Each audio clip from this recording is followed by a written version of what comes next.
अस्सलाम वालेकुम दोस्तों, उम्मीद है आप सब खैरियत से होंगे।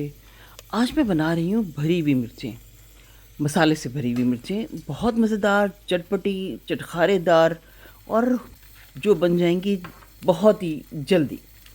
जो बड़ी होती है ना मिर्चें, वो लीजिएगा, जो ज़रा कम तीखी होती हैं वो लें और पहले उसको इस तरह से चीरा दें और उसके बीज निकाल दें। सारी जो तलख़ी होती है ना, इन बीजों में होती है। जुदा तीखापन होता है, ये इन बीजों में होता है। जब ये निकल जाते हैं तो मिर्चें बस मिर्चें ही रह जाती हैं।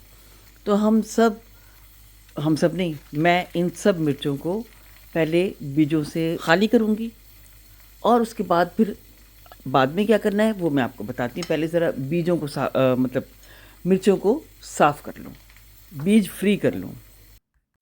सब बीजों को निकाल देने के बाद मिर्चों को हमने रखा एक तरफ। अब क्या करेंगे कि जो मिर्च है, एक मिर्च को पकड़ेंगे और ये मसाला हम इसमें भर देंगे। और ये मसाला क्या है? आप बनाते हैं अचार गोश्त, बाज़ार में डब्बे का जो अचार गोश्त होता है ना, आप वो मसाला लेंगे और अपनी मिर्चों को देखें कितनी आपने मिर्चें भरनी है, उस हिसाब से आप मसाले को ले लें। 2 चम्मच, 3 चम्मच, 4 चम्मच, चाहे पूरा डब्बा भी आप उसको यूज़ कर सकते हैं। उसके अंदर आप डालेंगे लेमन और ये बन जाएगा इस तरह से, जैसे दरदरा सा, और बिल्कुल वो नहीं रहेगा ना, बिखरा-बिखरा नहीं रहेगा। मिक्स हो गया ये, लेमन तो डालना बहुत ज़रूरी है। अब आप इन सारी मिर्चों को इस मसाले से भर लीजिए। आप सोचेंगे कि आपको ये ख़्याल पहले क्यों ना आया? लेकिन कोई बात नहीं, अब आ जाएगा। अब हम सारा ये जो मसाला है मिर्चों में भर के फिर, अच्छा, इस में आप कोशिश कीजिएगा कि हाथों को मिर्चें ना लगें, इसके लिए आप ग्लव्स पहन लीजिएगा।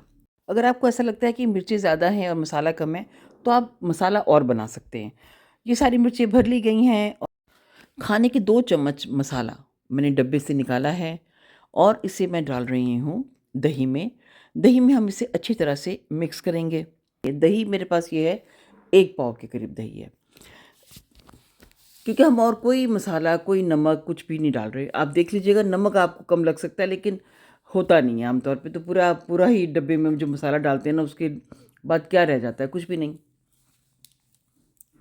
ये देखें, कुछ मिर्चें मैंने यूं ही छोड़ दी हैं क्योंकि मुझे बस इतनी ही मिर्चें चाहिए थी। तो आए, अब हम चलते हैं अपनी फाइनल स्टेप की तरफ, यानी चूल्हे की तरफ।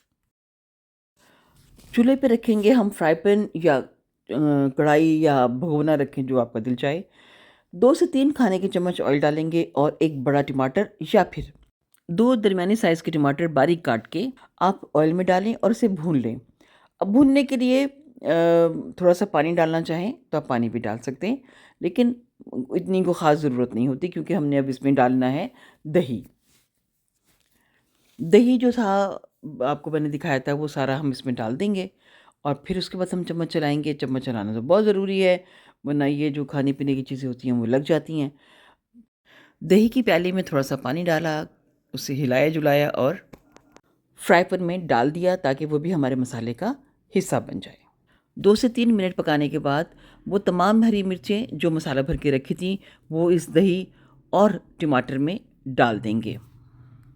अब आप एज़ इट इज़ इसको ढक दीजिए, कम से कम हल्की आंच पर 10 मिनट के लिए।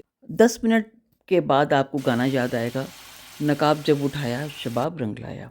अब आप इसे पराठे के साथ खाएं या दाल चावल के साथ, बहुत मज़ा आएगा। इसके साथ ही दिलशाद नसीम को दें इजाज़त, फिर मिलेंगे। खुदा हाफिज़, रब राखा।